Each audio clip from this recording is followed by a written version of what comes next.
Hi, I'd like to go through another proof with you, and this one is a little bit more complex, but I think it'll help you, again, with your process of preparing and writing proofs. So I've written a drawing up here, which looks kind of strange. We'll talk about it in a moment. What we're trying to prove is that angle 1 is congruent to angle 2, right up here. We're given some information, starting with PT is congruent to PU. That would be this side over here, where I put the bracket, congruent to this side over here, where I put this bracket. Then, let's see, that's all we're given. So we're going to have to work with that. Now, because we have two angles here, I'm assuming that we're going to have to prove two triangles congruent. And it looks to me like those two triangles are probably going to be this one here, PRQ, and this one over here, PSQ, these two triangles right here. Could be wrong, but it looks like that's the case. Now, we can't start off by proving those two triangles congruent because we don't have enough information. We only have this side to this side. That's clearly not enough. So we have to start with something different. And I'm going to suggest that we start with triangle TPS, prove this triangle here congruent to triangle UPR, this triangle here. Okay? That's going to get us some parts which you'll see are going to be useful. So what we have then, we have this side over here. If you look again at this triangle right here, we have PT to PU, and we have PR to PS, and both of those are parts of these triangles. What we're missing is one more part, but we can easily get it because you may notice that they share angle TPU. It's in both triangles. So I'm going to then say angle TPU is congruent to angle TPU, reflexive property. This was given. All right. Now I can state triangle TPS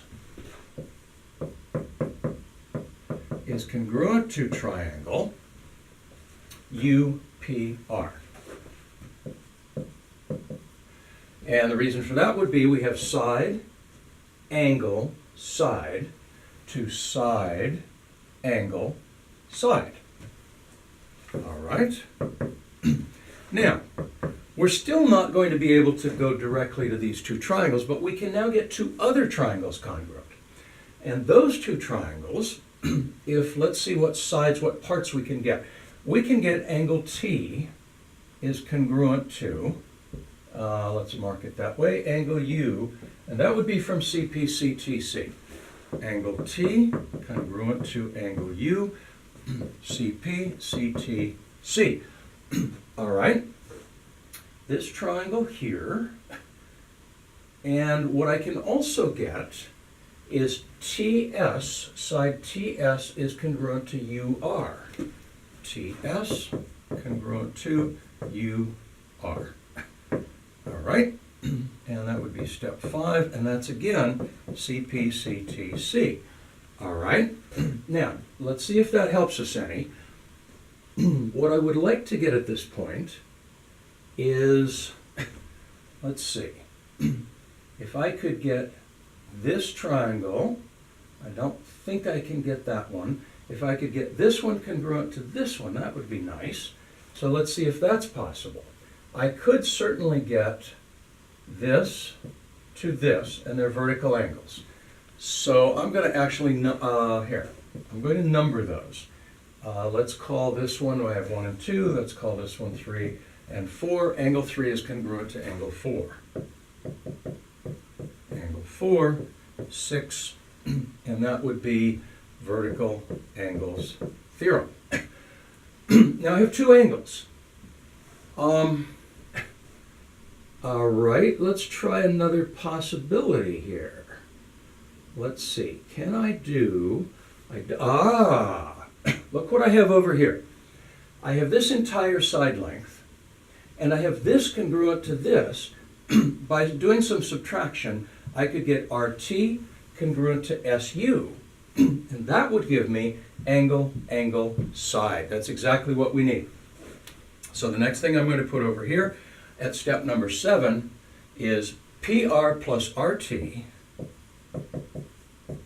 is equal to PT, and I'm going to say PS plus SU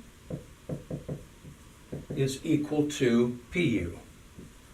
And that is the segment addition postulate. All right, number 8. I know that PT is congruent to PU. So if PT is congruent to PU, then PR plus RT must be equal to PS plus SU, and that would be substitution or transitive. Okay, what I would really like is for RT to be congruent to SU. I would like RT to be congruent to SU. So I got to do something with the PS and the PR over here. But what do we know about PS and PR? We know that they're congruent. So I can simply replace one with another. And I probably somewhere in here ought to be saying PR equals PS. So I'm just going to stick this right in here. PT measure of, no, sorry, just PT is equal to PU and PR is equal to PS, and that would be definition of congruent, and we'll make that step 1.5. All right, now, if PR and PS are equal, then how about if I put PS in place of PR over here? So that gives me PS plus RT equals, let's see, I'm actually putting it in here, PS plus RT equals PS plus SU. And now, step 10, I can subtract PS out from both sides. So I get RT equals SU, and that would be subtraction property of equality, SPO. Now I'm going to move over here. I'm going to move this up. I'm trying to prove angle 1 congruent to angle 2. So I'm going to continue my proof over here, statements and reasons. All right, that was step 10. Step number 11, I'm going to turn this back into congruent. So I have RT congruent to SU, and that would be definition of congruent. All right, now I have this to this, and I have angle, angle, side to angle, angle, side, which gives me triangle RTQ congruent to triangle SUQ. And that was angle, angle, side. All right. Now, what I really want out of all of that, I would like to have RQ congruent to SQ. RQ congruent to SQ. Reason for that? CPCTC. Number 14, if this is congruent to this, and this is congruent to this, I need one more side, PQ to itself. And I don't have that in here anywhere yet, so let's put PQ congruent to PQ, reflexive. All right, step number 15, we're almost there, triangle PRQ is congruent to triangle PSQ. PRQ to PSQ, and the reason for that is side, side, side. And step number 16, finally, angle 1 congruent to, fix that, just a moment, congruent to angle 2, and the reason for that is CPCTC. There you go, 16 steps, and we accomplished our purpose, but notice how we did it. We got this triangle here congruent to this triangle here.